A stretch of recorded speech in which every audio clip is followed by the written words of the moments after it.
Okay, so that day, we saw, obviously, your Facebook post. You describe it as your son's gift. Did he have free access to that gun? No, it was for him to use at the shooting range only. Was he allowed to take it out? Not without my husband around. Did he know where it was kept? My husband hid it usually in our bedroom in different spots. Okay. What was the intention of hiding it? That's just what you're supposed to do. Okay. And when it was hidden, was it locked in any way? It had the cable lock on it. Okay. And you again testified about the key being in a beer stein? Correct. Would the beer stein be right by the cable lock? Or? No. Okay, so where would the beer stein be? It would probably be in one of the ones in the kitchen. Okay. So the key's out there, and then you've got the... Did you know where the gun was hidden in your room on November 26th when you put it away? No. Okay. On November 27th, we saw the whole video of you going to the shooting range with Ethan, correct? Or with your son, correct? Correct. Okay, on that day, we see in the video that you carry the gun case into the gun range, right? Correct. Okay, how did the gun get to the gun range? Well, my husband had got it ready for me and put it in the back of my car, and What does that mean? Got it ready for took you? the cable lock off. Put I guess I put the magazine things in the case and put it in the back of my car, and then I drove with my son to the shooting range with the gun in the back of my car. That's how it got there. Okay. Did you see him or watch him take the cable lock off that day? No. Why not? I think I was just doing something else. I didn't pay attention. Okay, so when you got to the gun range, we saw in the video you carry it to the counter. Is that accurate? Yeah. Okay, the jury's seen all this, 5 bullets, and then you guys go shooting, correct? Correct. Okay, we obviously see you and your son. That shows the whole experience while you're there. Correct. Okay, so while you're there, how interested were you in shooting that weapon? I shot it a couple times. I don't know, shooting's kind of boring. I'm more like skeet shooting, where actually something's going on. So I shot it a couple times, and he did the rest. Okay, and did you end up posting something about it being a Mother's-Son Day? I did. How did you feel about that day? It was a fun day. He asked me if I wanted to go to the shooting range with him, and he's never asked me, just me, to go before. My husband was doing DoorDash, and I felt good about it. How many times had you been to the shooting range before that day? Once. And when you went the one other time, who else was present? My husband. So this was the first day you're the only adult going? Correct. Okay, so we see obviously in the video you carry the gun in the case out.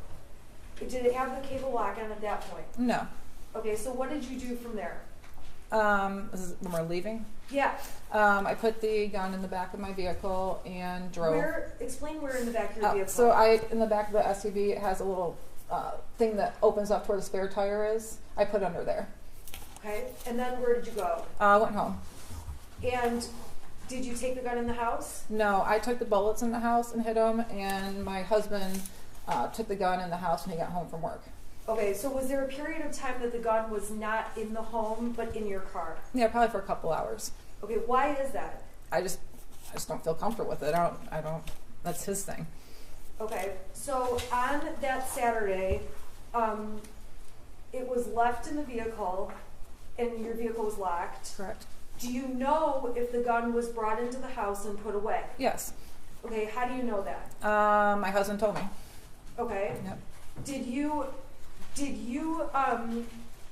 watch him do anything in terms of putting it away, or if you didn't, just let me know. No, I didn't. Okay. The next day is Sunday, correct? Correct. And on that day, was there any? Do you recall any issues with the weapon? Any issues with the gun? No. Okay. Now, when the next day is Monday, is that right? Correct. Okay. What did you do on Monday? I went to work. Okay. And on Monday, we heard the voicemail you got. Is that Is that accurate? Yes. Describe for the jury overall what happened or what you were dealing with that day. I received a voicemail on my phone while I was at work. It was Pam Fine, one of the school counselors, calling to let me know that my son was looking at bullets in class. She let me know that they had a meeting with my son and that he said what he was doing was wrong, admitted responsibility. They gave him an example about teachers, they brew beer at home, shouldn't be looking it up in school, and it was kind of upbeat. And then she ended up with, he understood, he went back to class, just want to let you know, if you have any questions, please give us a call, have a good holiday. Okay, and on that date, did you call Miss Fine back? No, I did not. What was your reaction to getting that message? It was pretty black and white. She said what happened, they seemed like they solved the problem, and I didn't have any questions. Okay, so on that date, did you end up saying anything to James about it?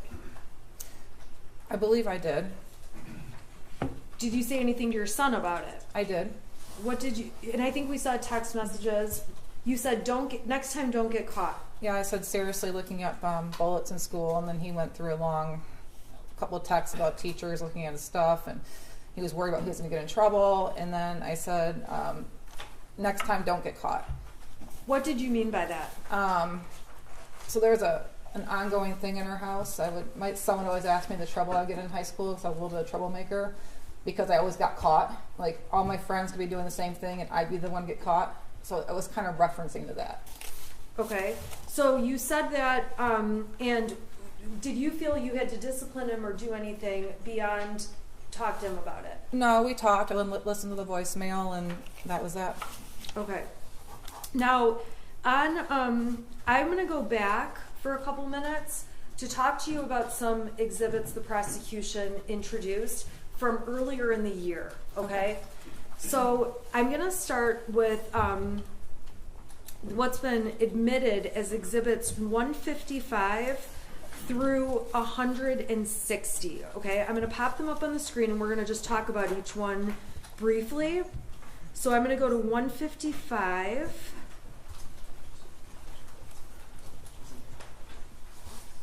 Okay, plug my...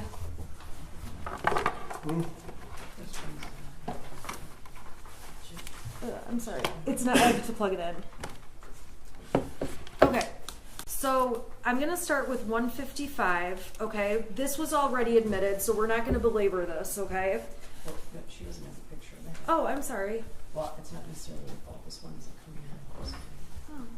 Okay. There it is. Okay, so we've already talked about this with other witnesses, so I'm going to go a little bit faster. If you need me to slow down, let me know. Okay. Okay? This is Miss DeRiker's email with her and Sean Hopkins. She's telling him, when you get a chance, can you call your son down and see how he's doing? He's failing my class, tries to sleep all the time in class. Sean responds, I'll catch him by the end of the day. Thanks, just a little worried. And that's that. You heard testimony about that, correct? Correct. Were you ever aware there was a time where your son was failing a class and trying to sleep all in capital letters all the time in class? I can't remember what class director was, so I'd probably be aware if he was failing that class from Power School, but I was not aware that he was sleeping all the time. So did anyone from the school let you know in May of 2021, hey, he's sleeping in class and failing? No. Okay, that was exhibit 155. And would that show up on Power Schools, the emails between them? No. Okay, exhibit 166. This is from September 8th, 2021. It starts off with an email from Miss McConnell to Sean Hopkins. It says, can you please touch base with Ethan Crumbley? In his autobiography poem, he said he feels terrible and that his family is a mistake. Unusual responses for sure. He writes back, thanks for the heads up. I'm in senior meetings throughout the day. I'll try to catch up with him. Were you aware this was ever a discussion or an issue? No. Were you aware that Mr. Hopkins ever talked to or tried to talk to your son? No. Did anyone ever call you to make you aware of any of this? No. If you heard this, how would you react, or what would your reaction be? I'd be definitely concerned why he feels like his family's a mistake and he feels terrible. So that would be a concern to me. Okay. So this is something you were unaware of. Correct. And in fact, when did you find out these emails existed? When we started getting discovery. Okay, so in this case. Correct. All right, so I want to go to 157. This is on November 10th of 2021. This is Miss McConnell sends Sean a message. Ethan Crumbley is having a rough time right now. He may need to speak with you. Sean writes back, I'm sorry I was in a meeting through the end of the day. I'll catch up with him. Were you ever made aware that there was some issue on November 10th where your son was having a rough time? No. Did anyone from the school ever let you know? No. Did you ever see anything like this prior to us getting materials in this case? No. If you heard your son was having a rough time, what would you do to follow up? I would talk to my son, find out what's going on. Okay. And I am going to minimize these for 1 second. I want to go back to some other dates that were discussed and exhibits were admitted. And I'm going to go back to March 20th. I'm sorry. I'm going in order. So March 16th of 2021, the prosecution has admitted exhibits 85, 86, 85 through 94, and let's see here. 85 shows you guys are making plans, and you say, I'm going to get drunk and ride my horse. Can you explain to the jury what you meant by that? And I'll get it up on the screen. I was going to have some drinks and ride my horse. It was St. Patrick's Day. I'm sorry, that's on the 17th, Correct. right? Yeah. Okay, the 16th though, oh, I'm sorry, you're right. Okay, so explain that again. So let me get it up on the screen because I'm messing up. Okay, 85. Okay, so 85, I'm sorry, you're right. So on page 85, 432 is the page number. You write, I'm going to get drunk and ride my horse. What was your plan that night? I was going to have a couple drinks and go for a trail ride with my horse. Okay, did you do that night? Yes. And on people's proposed exhibit 86, or their admitted exhibit, this was a text thread between you and your son.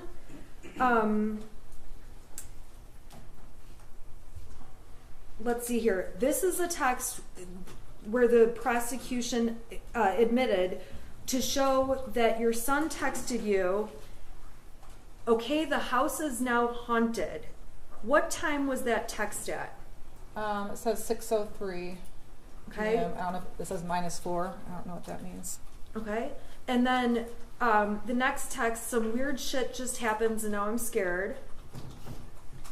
Next one, I got some videos and a picture of the demon is throwing bowls. I'm not joking, it fucked up the kitchen. I'm just going to be an outsider for a while. Can you at least text back? Okay, do you recall this day on March 17th, 2021? It didn't stick out to me until this whole... No, I don't recall it exactly. I just remember it ever since we got discovery on this case. Okay, so on March 17th, there was a point when did you ever see these texts? I probably didn't. Not that time.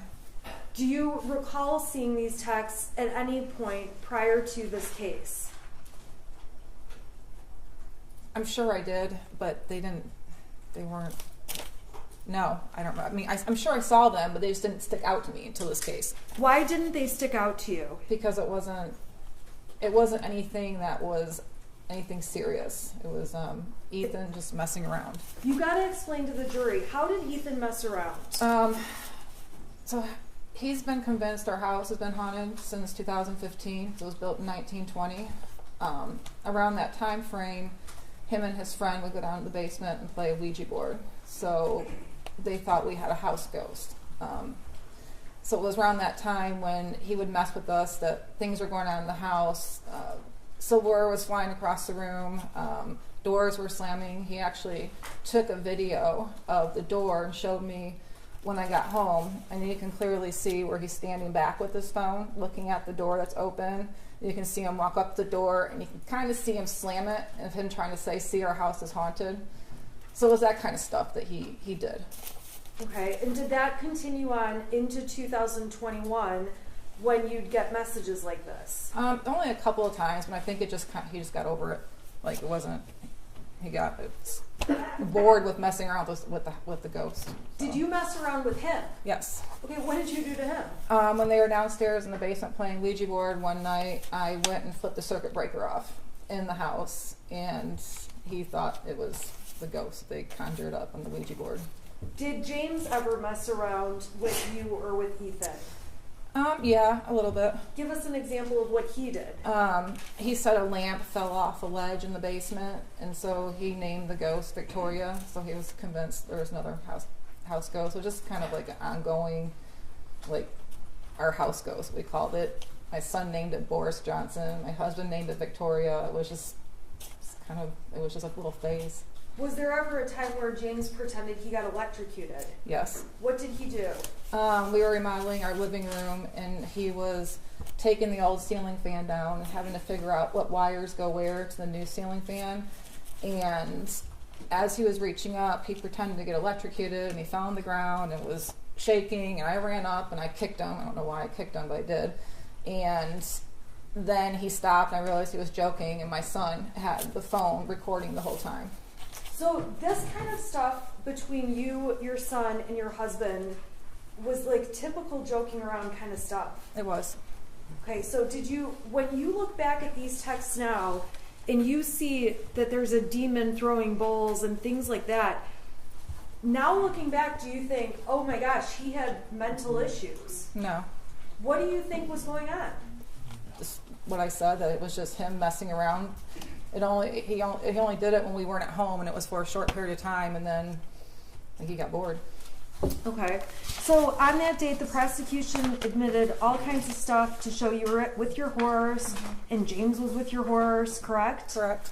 And you guys were with your horse? Correct. How long would you have been out there? What was a typical trip to the barn? Usually about 3 hours. It takes about a half hour to get the horses tacked up and ready. We usually rode for about an hour, and then anywhere from a half hour to 45 minutes to cool them down. And with respect to the horses, did you and James go out there? Did you go every day? No. How did that work? Who went? How did you guys pick? Whoever felt like going or had the most availability. Sometimes I'd work late, past 6 o'clock at night. I couldn't go. There's nights that my son had to go to bowling that had taken. Whatever happened that day, we just say, I'm going, or you're going, or it just was a day-by-day thing. Okay, so I'm going to skip ahead. This has been admitted as Exhibit 84. This goes to March 8th and 9th. Okay, do you remember talking about those dates? I think so, yeah. Okay. Now, on those dates, the prosecution admitted Exhibit 84, which is up on the screen. These are texts between James and you, and it looks like you're saying you're going to have to skip the barn tonight. Do you recall that? Yes. Okay. And then you ask, is Ethan going to bowling? Correct. James says IDK. What does that mean? I don't know. All right. And you ask him about that. Okay, and I want you to describe, what are you doing in these text messages up on the screen here, these 4 in a row? Can you go back to the green one? Yeah. Okay. Here, I'm sorry. No, it's fine. I got it now. I was just texting him, asking him if he was home from school yet. Okay. And if he had his phone on him. So you're texting... I think, looking at this, we must have gotten into an argument about his grades and took his phone away the night before, which is why I was asking if he had his phone on him. Is it common for you to text repeatedly about someone? Are you home? Where are you? Yes. Okay, so in your messages, is it fair to say we're going to see that a lot from you? Yes. Okay. your husband wrote back, he does not get home till 3:16. Did you know what time Ethan got home every day? I knew it was after 3, like shortly after. I wasn't sure to the minute. Okay, well then you wrote, I told you to pick him up because he's upset and I don't want him to do anything stupid, god damn it. What did you mean by that? I don't know, just if he walked home, I was worried if like he was upset, he would just walk to Little Caesars or Frosty Boy and not let us know, and then I'd worry, or he'd take the route through, there's like some kind of woodsy area to get to the trail to our house, and there's some homeless people that live back in there. It was just more or less, I was just worried about him just not wanting to come home because we got in an argument the night before. So when you say I don't want him to do anything stupid, were you worried he'd hurt himself or anything like that? No. And James responds, dude, chill, he is fine, and I am trying to fucking work. Your next question, does he have his phone? Is that right? Correct. Okay. And then he says he won't answer while he's walking. The exhibit speaks for itself. And then you start up with, I'm seriously freaking out. Is he home yet? And then it looks like a blank message. Yeah. Why are you freaking out so much? Because he didn't tell me he was home. So, and I think he must have, I don't know, did something with work. I couldn't get a hold of him. So it was like, why can't I get a hold of you? Why can't I get a hold of anybody? Okay. Did this concern you ultimately that something happened that day, or did this get resolved? I think he just got home and that was it. Okay. Now, the next day, which would have been the 9th, you and James, we can agree, went to the barn together that day, correct? Correct. The prosecution provided a picture, GPS exhibits, phone data exhibits, correct? Correct. All right. On that day, we agree you guys are at the barn together. Correct. Okay. I'm going to go to the prosecutor's exhibit 82 that was admitted. Okay. And you send him a message to Ethan that says, where are you? Or Ethan sends you a message that says, I'm sorry. You send a message to Ethan saying, where are you? At 3:17 and 32 seconds, UTC -5, correct? Correct. All right. So then Ethan sends you all these texts. Can you get home now? I think that someone's in the house. Someone walked into the bathroom and flushed the toilet, left the light on. I thought it was you, but I came out, no one was home. There is no one in the house, though. Dude, my door just slammed. Maybe it's just my paranoia. But when are you going to get home? Okay, what was going on that day? So if you go back to the beginning of the thread. Okay. Is it the beginning? So you can see the time on there. That was the time I'd be driving home from the barn. And when I got home, he was asking me why I didn't answer the text, and he said the weird stuff was going on in the house again, and that was that. Okay, when you walked in, do you recall discussing these messages with him? It was mainly, I've been trying to text you, why don't you answer? And I told he him, said that, or you said that? He said that. Okay. And I told him I was driving home, I wasn't looking at my phone. So why weren't you looking at your phone, or what's going on with your, did you have a signal? Do you not have a signal? What's happening? I could have had a signal, I don't know. I probably just had my phone in the front seat of the passenger side and didn't look at it. Okay. When you're out at the barn, do you get every text that people send you? No. What's your signal like out there? I have Metro PCS, so it's not as good as somebody had AT&T and Verizon, but there's very limited spots at any barn I've been at where there's any type of signal. Usually you have to find the one spot you'll see everybody standing at talking on the phone, but it's not all over the barn. What about on the roads to the barn? So that barn we were at, it was between Oxford and Groveland area. So all those roads, once I passed the market, there's no signal until I got to a fire station. Then I have a signal, and then once I pass the fire station, I wouldn't have a signal. Then I hit a grocery store, I'd have a signal. Once I got past the grocery store, all the way to the barn, I had no signal. Looking back on these texts now from March 9th, okay, seeing him say, there's someone in the house, I think. Someone walked in the bathroom and flushed the toilet, left the light on. Do you think he was having mental issues that day? No. What do you think, what is your conclusion about these messages at this time? He was just messing with us. Okay. Is this the kind of messing you previously talked about? Yes. All right, I want to go to March 20th. This is People's Exhibits 96 through 100. They established on this date you're out at the barn. This is you, yes? Yes. Okay. And another picture of you. Yep. And we've got data showing that you were out there, correct? Okay. And there's a text message exchange that was admitted as People's 96. I'm going to put that up on the screen for you, okay? Okay. So in People's 96, this is between you and your son, correct? Correct. He says, can you at least text back? You're asking, where's your dad? Text me when you're done yet? And he starts up with, I finished picking up the room. I cleaned until clothes started flying off the shelf. This stuff only happens when I'm home alone. I picked the clothes back up though. That's at, it looks like 2:34, and we may be off by an hour or so because it's that UTC. This one's -4. Your next text is jumping in shower, text your dad if I don't respond. And your text, no matter what the time zone is 6 hours later. Do you recall getting these texts? It's 2 days. Messages? It's 2 days and 6 hours later. Oh, I'm sorry. You're right. 2 days and 6 hours. So do you recall, though, getting these couple on the 20th about, I finished picking up the room, I cleaned until clothes started falling off the shelf. Do you recall that? Only when we got discovery. Okay. Now, looking back on these days, are you thinking, oh my God, he thought things were happening that were crazy? No. Do you think anything of it now? No. What do you think is happening in those messages? I just think he was messing with us. Okay, so those are 3 times where you guys are at the ranch and he's messing with you. Is that a fair statement? Yes. And at that time, that was months and months before November. It was in March. Is that correct? Yeah. Okay, so beyond March, was there other times where he was saying these goofy texts and messing around? No, I don't think so. So there's 2 more dates I need to ask you about.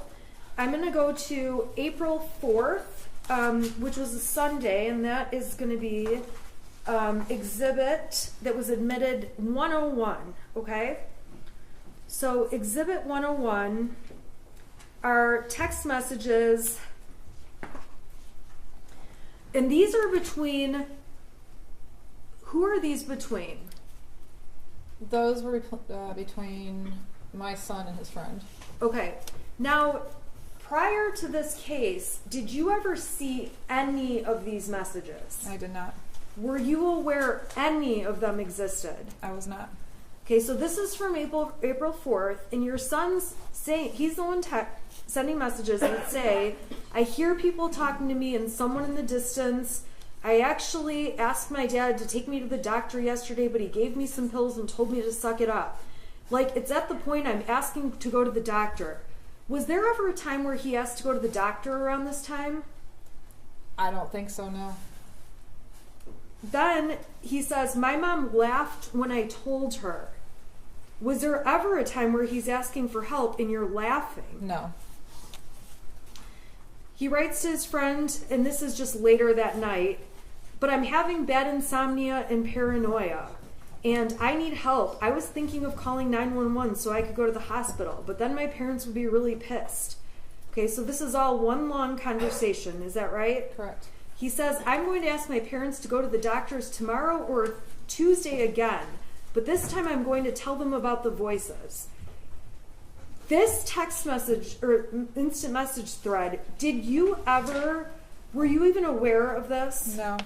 Do you remember any time where he came and talked to you and said anything about hearing voices? No. Do you recall there ever being a time where he asked you to go to a doctor or to get help and you said no? No. Or laughed at him? No. So when you see these texts with his friend, do you have any idea, and if you don't, that's fine, do you have any idea what he's doing with his friend? I don't have any idea. Okay. Do you know if him and his friend messed around with each other like you and your husband do with him? Speculation, Judge. If I'm sorry. You'd have to have personal knowledge.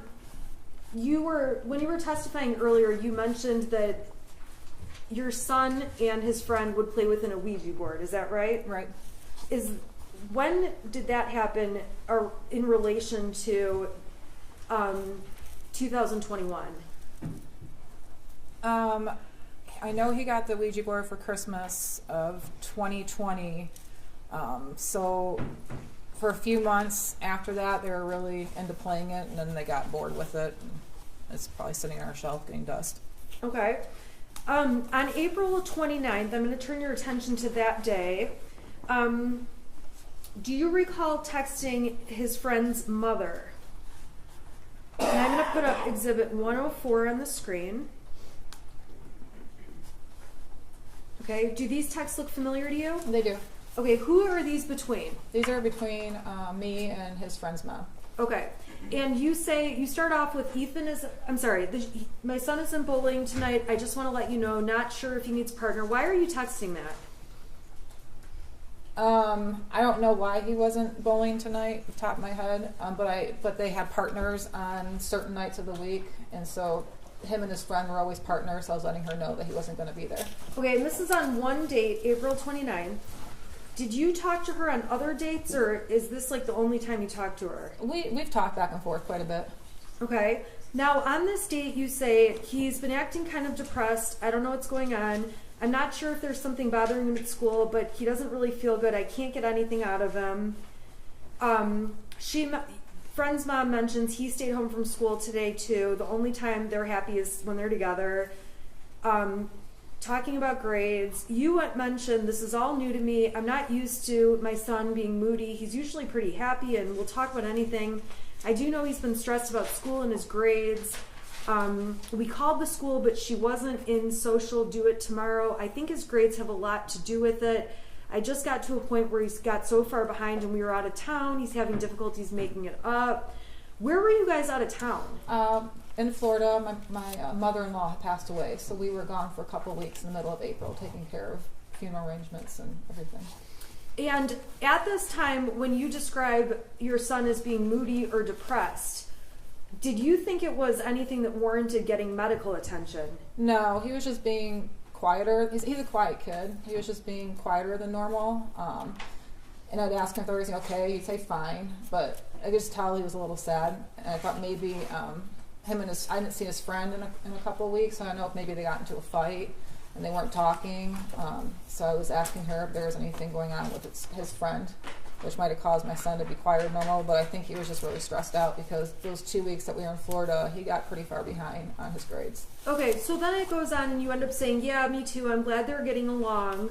And it wasn't an issue with those two as to why he was being depressed.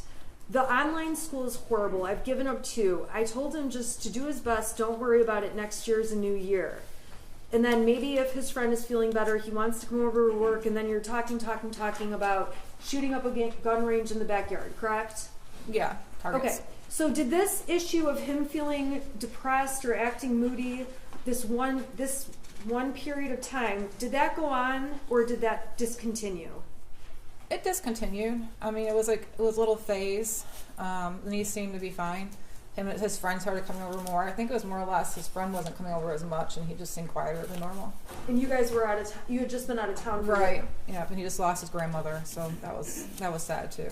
Okay. All right, and then there was one other conversation that you had with his friend's mother that the prosecution introduced as Exhibit 105. I'm going to put that up, okay? So this is actually from, let's see here, starts off on, I'm going to go to Halloween, so 10/31 of 21. You say to her, James filled me in on his friend last night. I'm so sorry you guys are having to make such a hard decision. Please let me know if you need anything. What was that about? We had found out the day before Halloween that his son, or my son's friend, went to Wisconsin to an OCD treatment school. We didn't know. We had Halloween plans, and we were texting with his friend's parents, about his friend still coming over to carve pumpkins on Halloween, because they do that every year, and then they go out and trick or treat. And we didn't hear from him, and all of a sudden my husband found out through his friend's dad that they drove to Wisconsin, and he's at OCD treatment center for at least 90 days. So it hit us really hard, because we didn't really expect it coming. He didn't expect it coming. It was hard. Did you do anything different as a parent when his friend was taken away, essentially, to the hospital or the other school? I don't understand. Did you do anything different as a parent in terms of spending time with your son? I mean, we did as much as we could. Okay, tell us about that. Tell us about that month. I think we did more family game nights than normal. He was working a lot. I would check in with him, make sure he's doing okay. That's when I started asking him, do you have friends at school that you can hang out with? And if so, you're more than welcome to invite him over. Okay. I was more on point of the fact that he was sad. Okay. And even though he was sad, did you feel like there was anything where he needed help or needed mental health treatment? No. Was his loss of his friend being in his life anything that made you think he needed counseling or a therapist? Not to that extent, no. I'm going to unplug this so that we can go back through go to questions that don't involve exhibits, okay?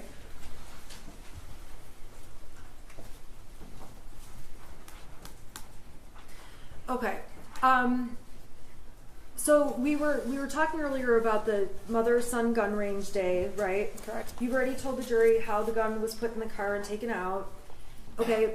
Now, did you ever tell Brian Maloche about the mother-son day at the range? I'm sure I mentioned it, yeah. Did you ever tell Brian that the gun was in your vehicle? Yes. Okay, when did you tell Brian that the gun was in your vehicle? On the day I went to the shooting range. Did you tell Brian you put the gun in your car the day the shooting happened? No. So when he testified to that, was that accurate? No, I think he was confused. Okay. Did you specifically tell him about the gun being put in your car that other time? Yes. Aside from that time that you drove to the range, was the gun ever in your car? No. Were you aware Brian had memory issues? No, I was not. Brian testified that he never met Ethan. Later in his testimony, he said he did. Did he ever meet Ethan? Yeah, a couple of times at the barn. Okay. And we went, he came to our house, he helped deliver a big TV that we got, and my son was there. Did you ever tell Brian anything about your son saying things or making you upset in any way like that? No. Did you ever tell Brian anything about he had mental health issues that you were worried about? No. So when we read your messages, which the prosecution admitted, the 77 pages, okay, it's fair to say the jury can read what you guys talked about, and you reflect on you talk about the past with Ethan, correct? Correct. Okay, so the jury can read those. We don't need to go through those. You agree? I agree. Okay. So we got to Monday. Monday is 2 days after you guys go for the Mother's Sunday at the shooting range. Monday, Miss Fine leaves you the voicemail. We talked about that already. Talked about you talking to your son about it, right? Okay, I want to go to Tuesday, the 30th, okay? Okay. Do you remember Tuesday the 30th? I do. And that day, we saw an exhibit of you going into work. That happened? Yes. And we heard lots of testimony already about you getting a call from Sean Hopkins. Correct. He left me a voicemail and I called him back. Okay. When you called back, Mr. Hopkins testified that he sent you something. What did he send you? He sent me a copy of a math worksheet that had the scribbled out drawings on it. Okay, and I want to ask you, the night before that scribbles out drawing thing came to you, did you have any interactions with your son? Yes, we did. What were those about? I saw in Power School that he had an E in geometry, so we got in an argument again about his grades. We took his phone away and told him that he couldn't go to the shooting range until his grades were brought back up. Okay, so you guys had this argument the night before. We saw lots of messages where you thought everything was fine that Tuesday morning. Is that how you felt? Yeah. Okay. So when you got that math paper texted to you, do you recall saying anything to Ethan on the phone, on speaker? Yeah, I asked him why he did that. Okay. What were you thinking at that point? I was actually kind of angry because I thought he did that in like defiance of us yelling him about missing assignments, and here he is drawing pictures on an empty assignment page in geometry. So you felt like it was specifically him sending you a message about the night before? Yeah. Is it fair to say you took it personally? Yeah, I did. Okay, so what did you do? I had asked Mr. Hopkins if he had the original, and then he sent it to my email, which then I opened up and looked at it, and was like, okay. What did you think when you saw that? I was a little concerned. I was pretty concerned. He had asked for a parent to come to the school to meet with them, and at this time I tried calling my husband to see if he could go because he was out in the area working, and I couldn't get a hold of him, so I decided to go to the school. On the way to the school, he finally called me back, and he met me at the school, so we went together. Okay, and when you went into the school, what did you think was happening? I thought he was going to get in trouble for what he drew on his assignment. I thought I was going to get suspended. I was expecting a disciplinary meeting. Okay, how did you feel about what you saw on that paper? I felt concerned after seeing that. Okay, and so we saw that you sent pictures of the math papers to Kira, to Andy, to Brian. It's fair to say you sent them around to people. I did. Okay, and to all those people, we've already seen all the exhibits. You expressed that concern. Correct. Okay, so what happens when you get to the school with you and James arrived separately? I think the detective testified that he was wrong at first, thinking you went together, but you guys were separate, got there at the same time. Correct. Went in. What was it like walking into the meeting with Mr. Hopkins and Mr. Ejak? Who was there? So when we first got there, Mr. Hopkins met us out in front of where the administration is and walked us back to his counseling office. When we walked in, it was just him, and then my son was sitting in a chair in front of his desk working on something on his laptop. So when he walked in, he kind of showed us where to sit, and then we shook hands, he introduced himself, and started the meeting. Did you try to hug Ethan or do anything like that? I didn't. Okay. And when, how did that meeting go? It was pretty nonchalant. It was pretty brief. He started to tell. He basically filled me in on what my son and him were talking about for the last hour and a half. He said that my son told him that he was feeling sad over the death of a dog that we had. My mother-in-law lost his friend. So we talked a little bit about that. We confirmed it. We just said we agreed it was hard on him. He told us that he didn't feel my son was a risk, and actually gave him the option if he wanted to stay at school or go home. My son wanted to stay at school, so we all discussed that. Did you feel like you were taking the position of I am leaving him at school whether he can be here or not? No, absolutely not. Okay. Were you surprised or were you not surprised? Did you have any feelings about whether or not he could stay at school? I didn't really. I thought the advice that they were giving us was the a good advice. We talked about him being sad, and then he said being around peers usually helps. So we all agreed to that. My son gets very stressed out when he does virtual school, so we agreed that it might stress him out more to do his school remotely the rest of the day. But there was never a time where I would refuse to take him home. I could easily, if he wanted to go, take him with me. I had no issues with that. Okay, so ultimately, did you take a paper from the school? The counseling papers, yeah. Okay. There was a stack, like maybe 10 sheets with multiple counselors listed on them. Okay. And were you planning to do anything with that sheet? Yeah, actually, we were going to start. I gave it to my husband out in the parking lot, and I told him I had phone calls at work the rest of the day, so I told him to start making calls once he got done doing his DoorDash. Okay. Now, the prosecution introduced and admitted an exhibit, which was a search off of Yahoo about clinical depression treatments. Do you recall ever Googling, but do you recall ever searching that topic? I don't, and I don't usually use Yahoo as a search engine. I always use Google, so I don't know. I don't recall it, no. Okay. Do you recall how or if you ever saw anything on Yahoo about clinical depression?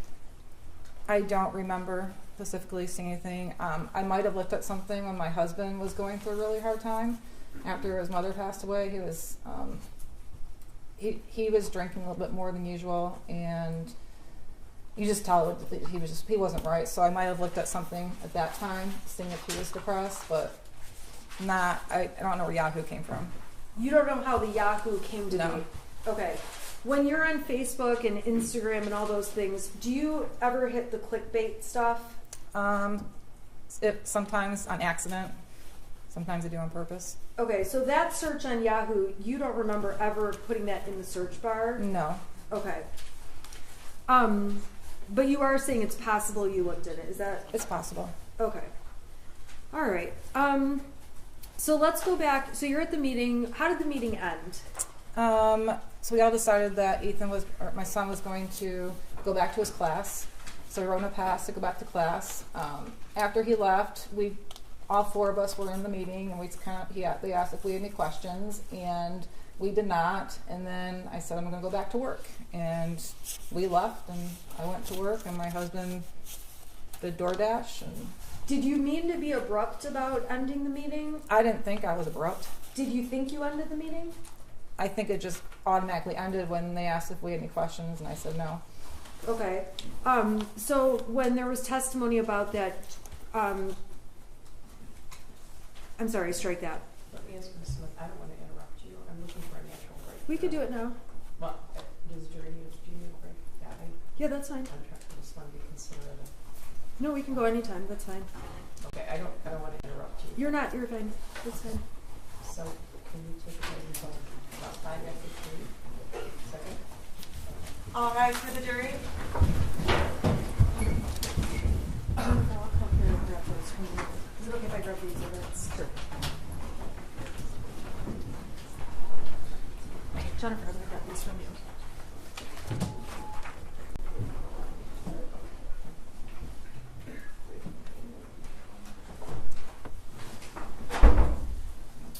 Not to be seated. I don't usually like to interrupt people's direct, but I know you have quite a bit more, and they've been at it since 12:30. So we're going to take about 10 minute break to 5 after 3. Okay. Judge, based upon the testimony, I need to pull some exhibits, so it'll be longer than 10 minutes. I'd like to get right into cross after direct. So we'll do that right now, but it'll be longer than 10 minutes. Okay. If that's okay, we're going to need some time, I think. Yes. Okay, well, you have quite a bit of direct left, I think. I You have quite a bit, you're some. I don't know how to do I've that. gotten through 3/4 of it, so Okay. I'd say I have a quarter of it left. Okay. And a lot of it is probably going to go pretty fast because the exhibits speak for themselves, and they've already admitted videos of all of it. So, Okay. All right, so you can take them now, and can you guys let me know then? I don't like to let them sit very long, if you let me know. Sure. I mean, you're not talking about half an hour or an hour, right? I Not an hour, no, but There's, we're trying to avoid standing up and saying we need a time and having to take another break, but No, I get it. we'll go as fast as we can. There's a lot of things she testified about, I think that Mr. Keese Okay. wants to. right.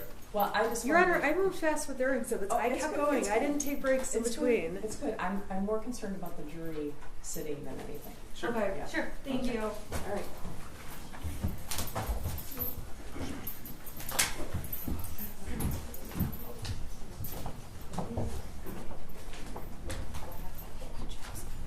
Jennifer, they're gonna take you down. They're gonna take you down, and then they're gonna bring you back up. Okay. They're gonna take you down, and then they're gonna bring you back up. Okay. Okay. Don't talk to anybody about the testimony. I don't want to talk to anybody. Okay. What's that?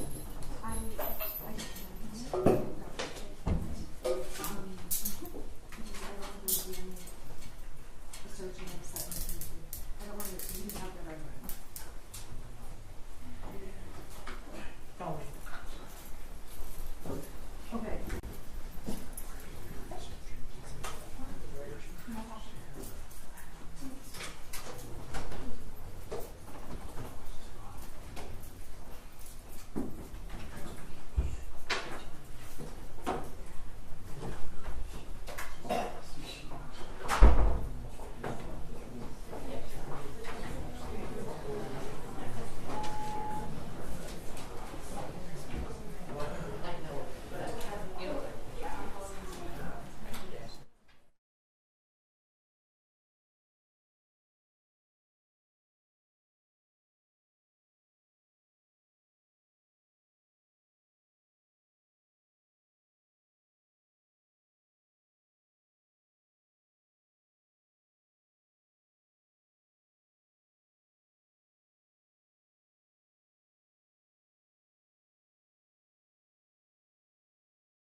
we were talking about the meeting at the school, and I think the jury's heard a lot about that meeting, okay? So I'm gonna fast forward.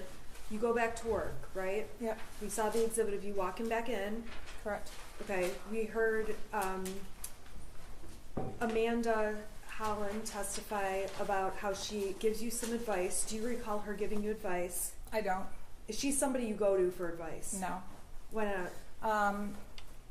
We were never like friends outside of work, and she was Andy's administrative assistant, so it was just formalities really with her. We didn't really have anything in common. Her child was real young, I had a teenager. Okay. All right, I want to go to the time where you heard there was an open shooter. The jury's already heard how you heard about that, okay? And we know you got in your car, you drove up to Oxford, right? Correct. Okay. We heard about the description of that caravan. Did you see that caravan? Yeah, I joined it. It's a black SUV, and that was my fastest way to get to the school. Okay, so you actually were a part of that with all the law enforcement officers all headed up. Yep, I just kind of jumped in. What is that, Lapeer Road? It started on 75. I work at Square Lake and Telegraph, so I got 75 from Square Lake there. And it was well before the M24 exit. I would say about a quarter of a mile. Tractor was backed up. Okay. Now, you sent a text, and if you need to see it, let me know. You sent a text to your son that says, "You can talk to us." Why did you send him that? After I left the meeting, I knew that he was sad about things, and I just wanted to let him know that he can talk to us about anything. Just wanted to make sure I opened that door. Just let him know that we're there for him. We love him. Okay, and he said he loved you. Do you recall that? I do. Okay, was there anything unusual about that? Yeah, he's at that age where it was hard to get I love yous back out of him. For me to open my text and just see him randomly saying I love you was abnormal for him. Okay, did you think anything at that point? No, not right at that point. I think I said text back I love you too. I don't remember. I believe I did. Yeah. Okay. And later in the thread, you say, don't do it. So when you hear there's an open shooter at the school, I want to know in your mind, what do you believe is happening? Well, my husband had called me when I was still at work, and he said there's an active shooter at Oxford High School, and I can't get a hold of Ethan. And that's when I opened my phone and I saw the I love you text. And then I texted him, are you okay? In the process of it, I was getting my stuff and running out the door, letting my boss know that I had to go to my son's school. It was on 75 when I was trying to get to the exit that my husband called me and he asked me where I hid the bullets, and I told him, and then he said the gun is missing. So instantly, I'm like, oh my gosh, he's got the gun. I didn't actually think he was at the school shooting it. I thought maybe he walked home and got the gun and was in the field by the school. I didn't imagine my son actually going into a school and shooting. And then when we got more updates, I was like, oh my gosh, he's a school shooter. He's going to kill himself, because in my mind, that's what school shooters have done. They've killed themselves after. So I yelled in my talk to text, Ethan, don't do it, because I thought he was going to kill himself. At that point, did you think Ethan had killed anyone? No, I didn't even think he shot anyone at that point. Well, that was going to be my next question. Did you believe he injured anyone or shot anyone, did anything? No. I thought he was going to kill himself. Okay. So you find out the gun's missing, so you do think he's got the gun, but is going to turn it on himself. Right. Okay. So where did you, at that point you went to the substation? I think we saw the video. Yeah, my husband had called me when I got close to the house, and he said the substation just called and they want us to come down there. They have my son. And so I picked him up on the way, and we drove to the substation together. When you say picked him up, picked who up? The my son was in custody, basically. The Right, substation. so who did you pick I up? picked up my husband. I'm sorry. Okay, you picked up James. Okay, what was going through your mind at this point, going from picking James up to the substation? I don't know. I asked my husband, I was like, is he alive? And he said, oh no, we're going down there. I didn't really know what to think. I was kind of it was kind of hazy. It was kind of, everything was a little surreal. I still didn't believe that he actually shot anybody or was in the school. I just knew that there was gunfire. I didn't know the extent of it at all. So when you're at the substation, did you asked them about fatalities? We saw it on there. That wasn't at the subs. Oh yeah, I did. Okay, but you didn't get an answer, right? No. At that point, were you thinking that anyone was injured or that anyone was hurt? He did say there was injuries, and at that point, my mind went to, we can handle injuries. We can handle injuries. I went into kind of like go mode. Like, what do we have to do? My son's arrested. I did not think there would be any fatalities. You didn't think there would be any injuries? No, I didn't think there would be injuries. I didn't think there'd be anything, but I just went into that mode. Like, we can handle injuries, and we can figure this out and go from there. Okay. We saw the interview at the substation. Yes. I'm not going to go through all that with you, okay? After that, you go to your house. Is that correct? Correct. And the next thing, police are at your door. We were at the house for a minute, and we were putting some hot water on the oven, on the stove. My husband walked out back to the side of the house. I saw him walk towards the end of the driveway through my kitchen window. I was sitting in my kitchen on my phone talking to my dad, and I realized my husband was gone for a little bit longer. I didn't see him walk back, so I walked out the front door of my house. And what'd you see? There was a bunch of officers with guns drawn on me. Have you ever been in that position before? No, I have not. What did you think when that happened? I don't know. I remember just dropping my phone and putting my hands up and then being handcuffed. It all happened so fast. It was shocking. Okay, we saw you sit in the car with James with the handcuffs, right? Correct. So we don't need to go through all that. No. After that, we saw a video where you're sitting in the car and you talk to police for a long time. There's a lot of long pauses in it, right? Right. Okay. I'm not going to go through that whole video right now, okay? But if there's something you need, you can let me know.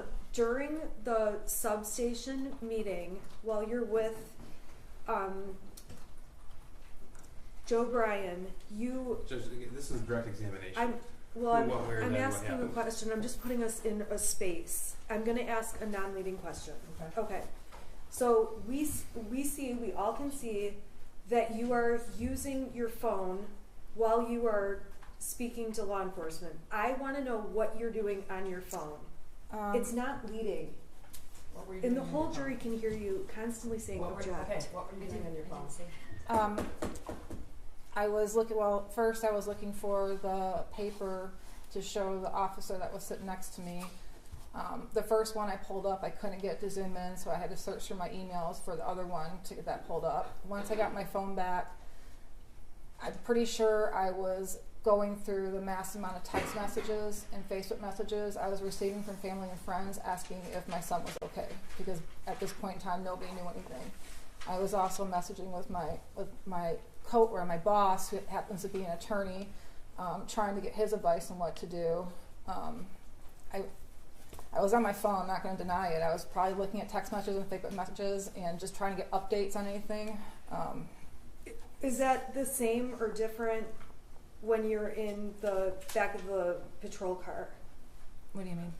There's a point where you're in the patrol car by yourself. Right. Okay, you've got your phone. Tell us what you're doing on your phone at that point. I know I was messaging with my dad a lot because I had dropped the phone when I was talking to him and I got arrested, so I was filling him in what was going on. I was also messaging immediate family members and close friends that my son was okay, but he was the shooter. So that's mainly what I was doing. What was your state of mind like at that time? I don't know. I was It was pretty numb. I didn't really believe. I had a hard time. I don't know. I was numb. I didn't really believe like everything was happening the way it was. It was surreal. My mind was in all different places. As well. Okay, so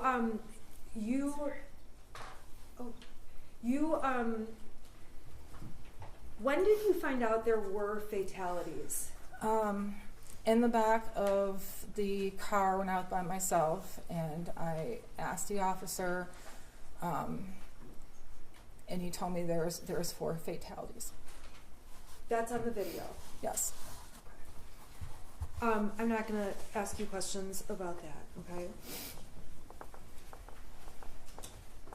All I can hear is object, and it's very distracting. I would ask them to write notes or something because it's very distracting. Okay, I can hear them, but just try and keep your voices down, please. I didn't see the word object. Okay, Okay. We're not saying object. okay, well, she can hear you saying something apparently, so. Okay. So this is the time where you find out there's fatalities. I'm going to move on to a different topic. On your cell phone, do you have a habit of deleting messages? Usually it's threads. Okay, explain to the jury what you do, because go ahead and explain. Well, on Facebook, I do a lot of Facebook Marketplace, so I get a lot of messages. What's Facebook Marketplace? Where you buy and sell things. So the first main screen of my phone will get clogged up with Marketplace messages, so I'll just delete threads. My main people come up that I talk to on a regular basis. If that starts getting full, I delete those threads too. Same thing with text messages. I delete threads until the main people I talk to are up on the main screen, so I don't have to scroll down to find them. Okay, so is that a habit that you started that day, that month? When did you start doing this deleting texts thing? Pretty much when I got a cell phone. I've always done that. Okay.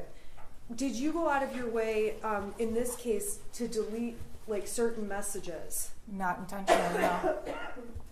And so when there's a message they say you deleted that indicates the gun was locked, do you recall deleting that message? No, I completely forgot I sent that message. Or unsending it, I'm sorry. No, I don't remember. Okay, there's another message that is unsent talking about we did everything right, that kind of thing. Do you recall unsending that message? No. Okay. So when law enforcement got found that there was a lot of deleted content, does that surprise you in any way? No.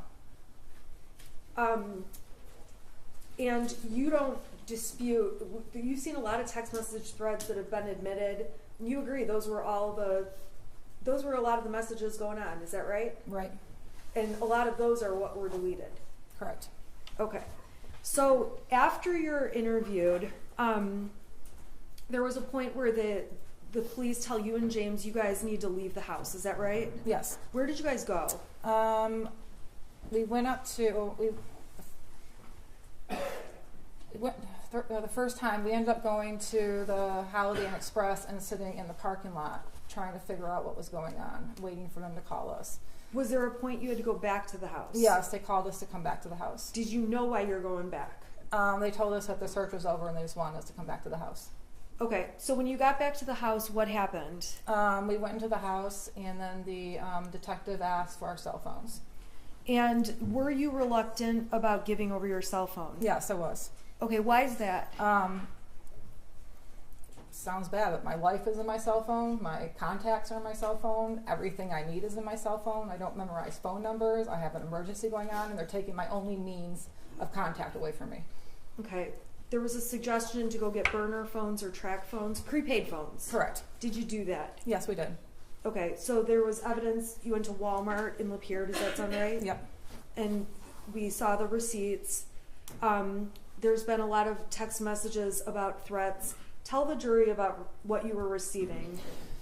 We were receiving so many threats on let me back up. On our new track phones, in my Facebook Messenger, there was a ton of threats. I wasn't getting text threats on my new track phone because I had my number, but my Facebook Messenger was blowing up with threats. Once I got into my email account, that was blowing up with threats. People found my realtor.com profile that I hadn't had for years and were sending me messages through that. I had people sending me screenshots of text threats they found that I didn't know about. How were you feeling at this point? I was feeling pretty scared. Okay, scared of what? Well, scared that somebody might hurt us. Okay. At that point, did you ever go back home?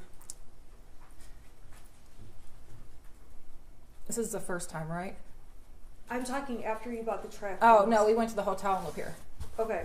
So you go to the hotel in Lapeer, and then how long did you stay there? Just one night, Okay, so that was the night of the 30th. the 30th. Okay. What did you do on the 1st? We woke up. I knew I had to make arrangements. I had a senior dog and 2 cats still at the house. I didn't know what to do with. My neighbor was sending me updates, letting me know that there was still media around my house, that my house had multiple random pizza deliveries that people were calling in. So I had to get dog food for our dog, and I met her at the actually in the church parking lot behind Red Naps that afternoon to give her the food. Okay, and I believe that we've heard about that and saw the GPS stuff. Did you go to any banks? Not on that day. Okay, did you go any time that week? Yes. All right, why were you going to banks? When all this unfolded and we found out that it was my son that was a shooter, I get a lot of advice from my dad. My dad's been involved in some civil suits before. He told me that there's probably going to be a lot of lawsuits, and they're going to try to take your assets.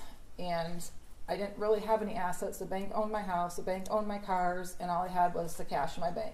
And he said they could freeze your account. So I went and withdrew money from my account. My dad also deposited extra money in my account during that time to give to us, help us retain a lawyer, which I withdrew as well.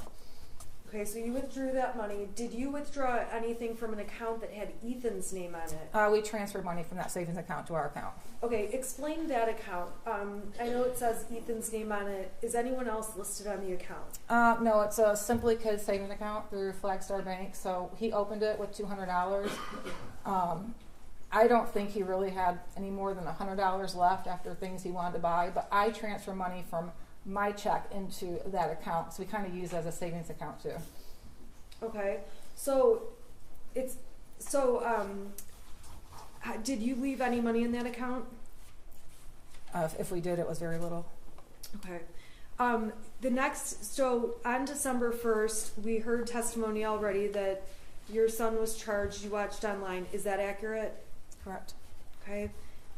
We heard on the 1st, did you guys stay at the hotel in Lapeer, or did you go somewhere else? No, we went to the extended stay in Auburn Hills. Okay. Why is that? Probably for the cheapest rates, and it was a decent hotel. Not any other reason why. Okay.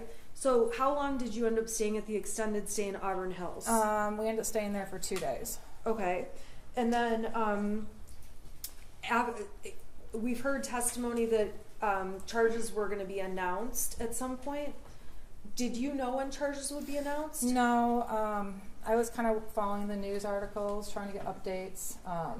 My cousin was sending me a lot of texts, saying, I think they're going to charge you too. We didn't think I would get charged. Maybe my husband, because the gun was in his name. So we had an awareness of it, but I don't think it really actually set in that it was going to happen until it did. Okay. So we heard testimony that on December 3rd, you end up at an art studio. Explain to us what was the hotel? Extended stay in Auburn Hills. Correct. Okay. Tell us all where you went. How do you get from that hotel to the art studio in Detroit, and why? Give us the rundown. So we ended up going to Owasso to get our normal cell phones. They couldn't shut down accounts. Why couldn't you shut down accounts? Because the two-factor authentication, so it was sending a text message to my old phone number I didn't have, so I had my employer yelling at me to shut down my LinkedIn account, my Instagram account, because I had my employer's name all over it, so we had to get our cell phones with our old numbers on it to get that back. Were you trying to deactivate Facebook and stuff too? I was trying. Well, I already deactivated Facebook. My husband needed to deactivate his Facebook. I had to deactivate LinkedIn and Instagram, and I couldn't get into my email on my burner phone because of that two-factor authentication code thing. Okay, so you guys went to Owasso and Yes. got what? We got regular cell phones with our old numbers on it. Okay. Then what? Then it's when Andre, my friend, called. Is there any reason you went to Owasso to get those phones? Yeah, we didn't feel safe in the local area. Okay, so you drove like the hour they tested. Okay. All right, so then what? So my friend Andre, who owns the art studio, called and was checking in to see how we were doing, and he wanted to stop by our hotel. It was the night of the 2nd. So he actually came to our hotel that night, and he invited us to come to his art studio the next day just to be around a friend, he wanted to buy us sandwiches, he wanted to show us art studio. He's just a really nice guy that was just offering a friendship during that time when we didn't know what was going on. So that's how we ended up going to the art studio. Okay, how did you get to the art studio? I drove. Okay, drove what? I drove my car, and my husband left our other car at the hotel. Okay, so we've heard about how one car is like left at this hotel. That's because you guys went together to Correct. Detroit. Correct. Okay. Did you know you were going to get charged at that point?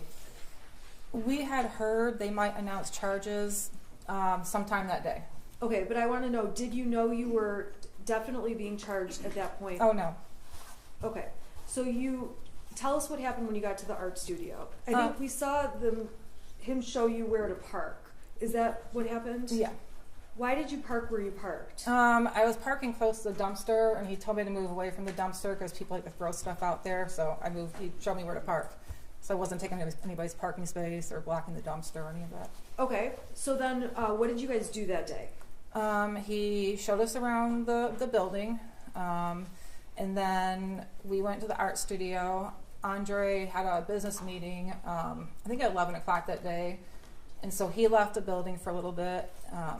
He came back after charges were announced, so he came back when we found out we were getting charged. He brought sandwiches back.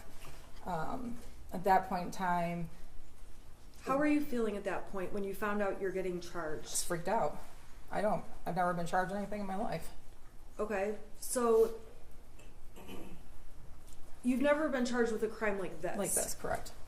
Okay, of this magnitude. Correct. All right. So okay, so you know you're charged, or you know that they want you. What was your plan at that point? Well, I was in touch with my attorney. Me. You. And I was taking your advice that we're going to turn ourselves in. When were you planning to turn yourself in? The next day, so it would be Saturday morning. Okay, why was that? That's when the Novi court was doing arraignments that day. Okay, so on Friday, the whole afternoon, you know you're being charged. That afternoon, what was your plan at that point?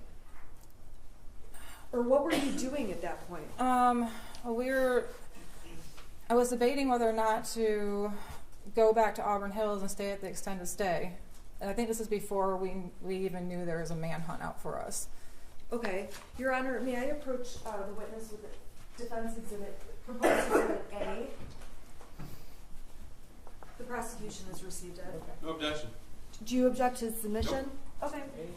Thank you. Okay, A is admitted. Can you tell the jury what that document shows? It's a Priceline.com travel itinerary, year trip from December 1st. Okay. Last visited 12/3/2021. Okay, so when you're, on 12/3, are there also searches for another hotel?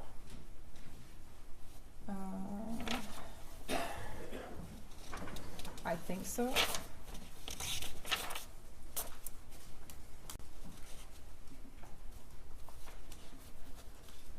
Yeah, there's a Priceline checkout, Auburn Hills, 12/4, 12/5. So I think I was looking at for those dates. So you were planning to, is it fair to say then you're looking for a hotel? Objection deleting. Sustain. All right, so that exhibit, what does it tell you about your plans for 4/4 to 4/5? To be in Auburn Hills, extended stay. Okay. What is Priceline? It's an app where you can get last minute hotel deals. Do you agree these are your searches? Yeah, I'm always on Priceline. Okay. Ultimately, on the night of the 3rd, were you aware on Friday afternoon if you could go into court that afternoon? What was your awareness? I was not aware that we could go into court that afternoon. I was just waiting on direction from you to what we're going to do the following day and turning ourselves in. All right. So the prosecution showed lots of pictures of the art studio. We agree. That's what it looks like, right? Right. Okay. Did you guys sleep on that mattress that night? Yeah, we did. It was actually in the hallway, a common hallway the business shared, and we pulled it into the art studio and slept on it that night. Okay. Did you? The prosecution showed receipts and supplies that were bought, things like that. Who went to the store and did that? My friend went to the store. We gave him a list, and he picked up things for us. Okay. Why didn't you go to the police department? This is so distracting. I'm having a really hard time. I can move maybe and ask. Okay, try not to talk. Okay. So who bought those supplies? My friend did. Okay. Why didn't you and James just go on your own to the police department and turn yourselves in? Because we didn't feel it'd be safe. Okay. Why is that? Just the fact that the entire community and Michigan knew that we were expected to turn ourselves in at the police department, so they would know where to go. Okay. And so that night, what did you and James sleep there? We did. What time did you go to bed? What happened? Just really quickly. I want to say it was after 11, maybe around 11 o'clock, when we finally went to bed.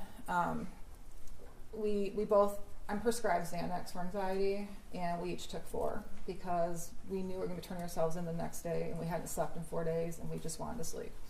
Okay, so you each took 4. We did. Okay, and so the next thing, the next piece of evidence we saw was them coming into that art studio. Do you recall that?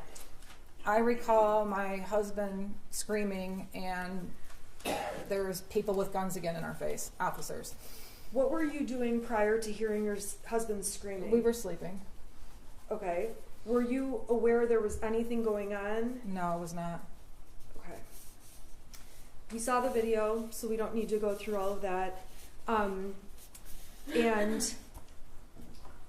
the prosecution admitted, I'm going to put it up on the screen, People's Exhibit 150, and I just want to verify with you. I'm sorry, can you turn it on actually?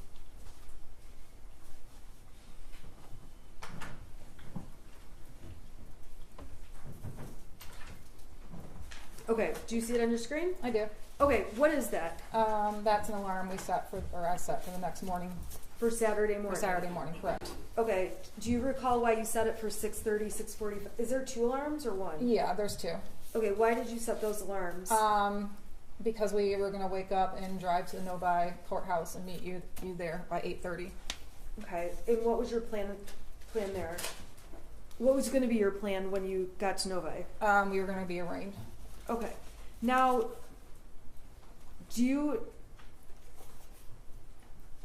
there was Everything's still evidence. up. Oh, whoops. There was evidence that your purse and belongings were found in totes there. Do you remember seeing all those pictures? I do. Okay, tell the jury why those were your purse and personal effects were in those bins. I didn't know if we were going to jail. I didn't know if we were going to be bonded out. I didn't know what was going to happen. So I had told my friend where I left my purse and my backpack, where I did have pretty much all my money in it, to grab those the next day, or when he's at the studio. He's not usually there on the weekend. So I put them in the totes just for extra precaution. In some of the messages the prosecution admitted, you say that you failed as a parent. Are you a failure as a parent? I don't think I'm a failure as a parent, but at that time, I guess I felt bad that Ethan was sad at those things, and I guess I don't know, I just felt like I failed somewhere. I don't really know how to describe it. It's just that point in time, I just kind of felt like somewhere I failed. Do you believe there was anything, do you believe that you knew or had reason to know your son was a danger to anyone else? No. As a parent, you spend your whole life trying to protect your child from other dangers. You never would think you have to protect your child from harming somebody else. That's what blew my mind. That was the hardest thing I had to stomach, is that my child harmed and killed other people. Do you believe there were things you were thinking at the time, I should do this, but I'm not doing it? Do you look back and think that? No, I don't. I mean, of course I look back after this all happened, and I've asked myself if I would have done anything differently, and I wouldn't have. If you could change what happened, would you? Oh, absolutely. I wish he would have killed us instead. Over the last 26 months, has this been stressful for you? It's been very stressful. Yes. Have you had a range of emotions? I've had a lot of emotions.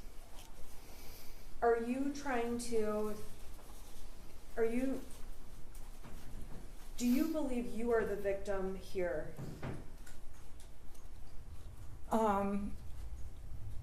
I don't want to say that I'm a victim, because I do not want to disrespect those families that truly are the victims on this. But we did lose a lot. Okay. You've lost everything. We did.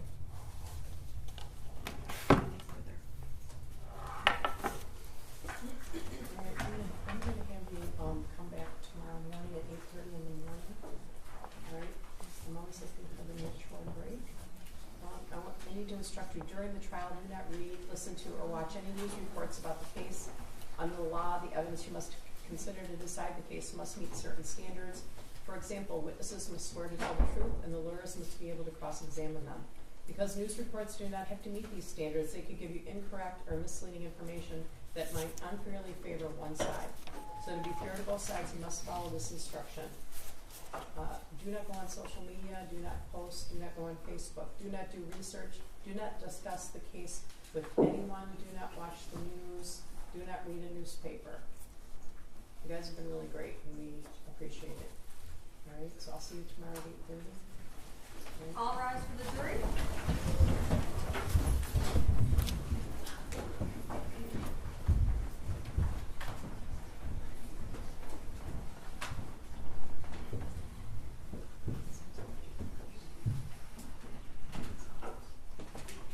Jen, I'm gonna grab that exhibit for me, okay?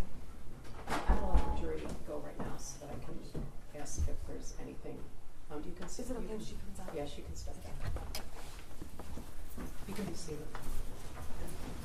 Just letting the jury go, so we have who's to do this. You're going to do a cross tomorrow Yes. morning. And then, do you know what you're going to do next? I don't. Your Honor, my client and I have a number of witnesses on our list, Okay. and to be quite frank, I'm going to go to meet with her, Okay. or I have arrangements to meet with her. Okay. I have opinions about what we should do. I know that our opinions have not matched, and Okay. so we need to have some discussions. Okay. I just don't know who I'm going to be calling based on that. But the prosecution has my list. Okay. It's the same as it's been. Nothing's changed. Okay. I actually have 2 names I can give them that I know I'm not going to call. Okay. Judge, shortly before trial, the people filed an a notice of intent to admit something should the defense counsel assert a privilege, that privilege being attorney-client communication. Questions asked of the defendant, I believe, caused a revisiting of that ruling. Okay, you know what? Meaning that there was a thumbnail photograph recovered off of the defendant's phone from a time period where the police were on scene at 1111 Bellevue in Detroit. The defendant has testified that she was waiting to hear for instructions from Ms. Smith. She can't testify to any communications between herself and her attorney without waiving the privilege. That privilege has been waived. We should be now entitled to explore what that text message was. The timing of it was very important, especially considering the timing of the 911 call in Detroit, as well as the timing of the fugitive team's arrival in Detroit, and the timing of the arrest of the defendants. Are you talking about the text that I already saw? Yes, Judge. The 2-word text? Now, but the issue is, when it was seen, it was immediately closed because it was recognized as potential. Okay, I understand that. I guess I'm asking you to be more specific without me being more specific. Well, there were 3 texts, not 2 words.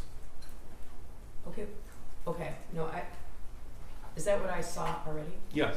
Okay. So, I guess a few things come to mind. When I received that, we had a previous motion about this. It's unclear to me whose phone that was.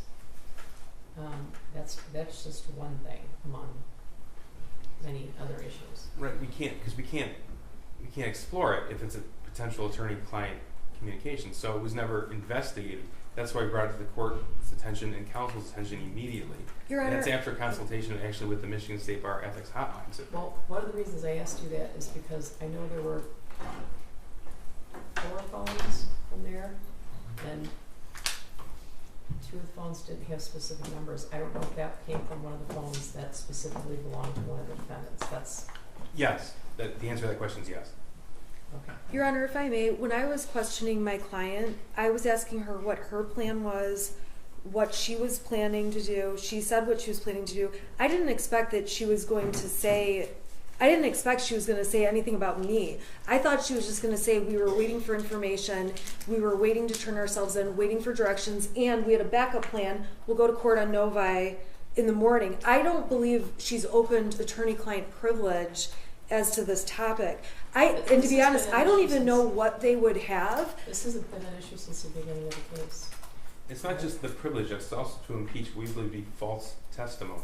That's important in cross-examination. Your Honor, the prosecution has tried to make me a witness, but I've made arrangements often with law enforcement and prosecution teams to turn my client in. Okay, I have never seen. The police are not required to wait.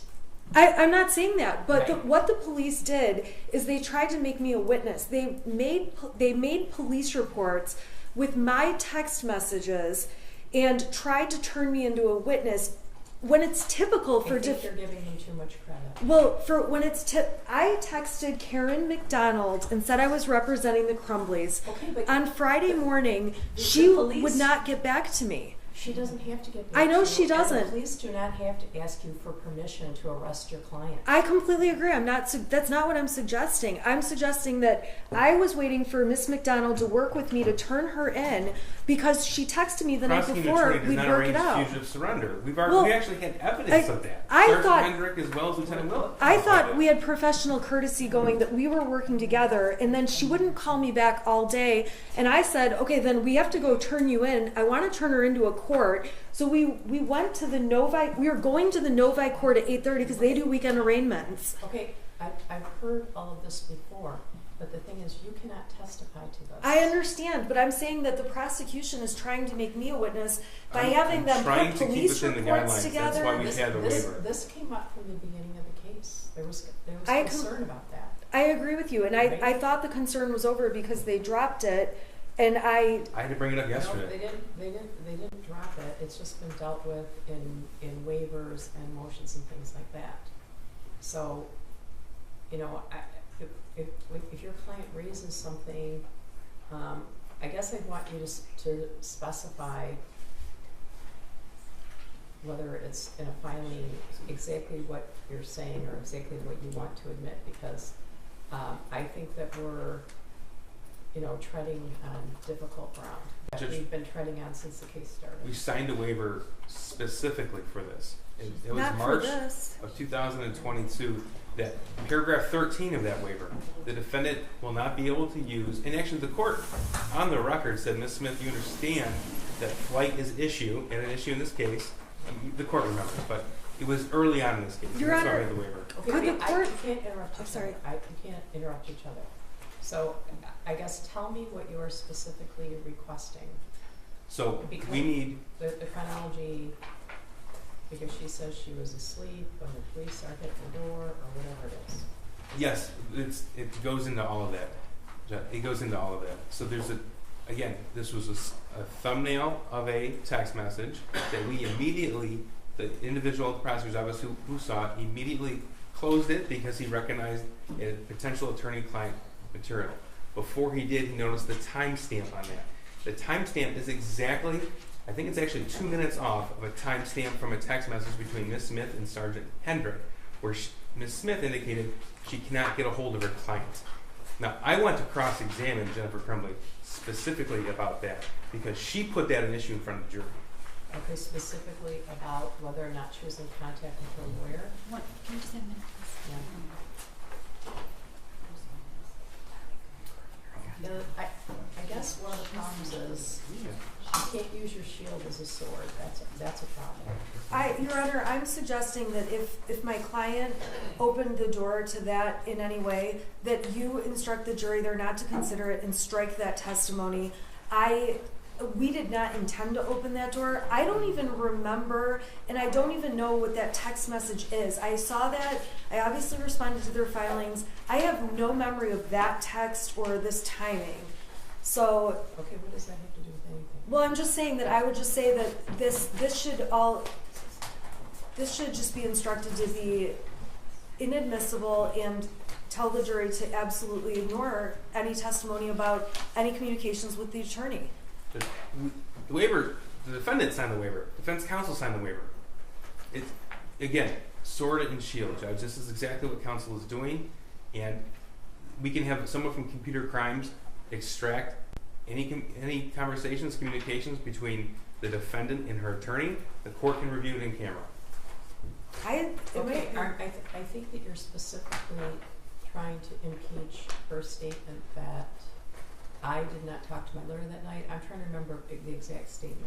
Well, the timing of when she was awake, when she sent the message, the fact that she indicated that she was asleep, the method in which she indicated how she fell asleep, and with the assistance of 4 Xanax. It's important to explore those particular details, Judge. The timing is crucial. Okay, well, I might allow you to ask the question. You said you were asleep at 11 o'clock because you took 4 Xanax. I might allow you to ask, isn't it true that you texted your attorney at 11:03 or whatever it is? I might let you ask that.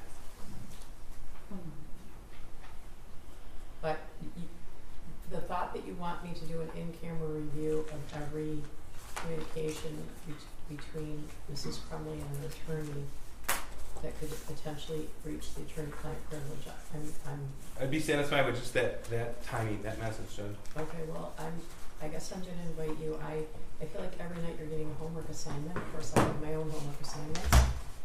But if you would like to send me a case, do a short memo, anything like that you'd like me to read at 4 o'clock in the morning when I should be sleeping, Judge, that's what I'll do. the issue is that Jennifer Crumbley testified that she did what she did because her lawyer told her to. That's the crux of it. And there's evidence to the contrary. And I want that evidence to be admitted. Okay, are you specifically, okay, those are two different things though. Are you specifically talking about the text that we dealt with last week? Or are you talking about other communication that was dealt with previously? I think last week is the one we're referring to, Judge. That's Okay, all right. the motion that was filed. Okay, There's also text messages from Ms. Smith to an officer. There's no privilege there. there's no privilege. Correct. So that's naturally going to be part of cross-examination. Okay. But specifically right now, I want the court to review that, and we're asking permission to cross-examine on that, Judge. Okay, well, I think I'm gonna have someone from my staff go back and, see what the specific statement was about that. That's for starters. And additionally, if you would like to give me any law on the issue, I don't know if there's any law beyond, what we briefed last week, but. Well, that's why the waiver.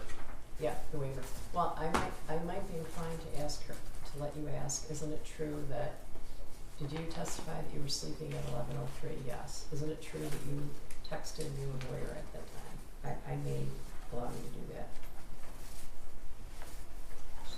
Anything else? I don't think so. I'm going to have someone from my staff review the record and determine exactly what was said. I think that's important. It was in March of 2022 on the hearing we had. The waiver, it is, and the initial waiver. I'm sure I have the waiver. Yeah, I have all those waivers. I'm familiar with the waiver, but what, to review the record to see exactly what Ms. Crumbley said, that, a quote from her, okay? I'm trying to be careful. Anything else? I don't think so, Judge. No, Your Honor, thank you. Okay. I will email the prosecution tonight, who I plan to call. All right. Thank you. Have a good evening. Thank you, Judge. All right.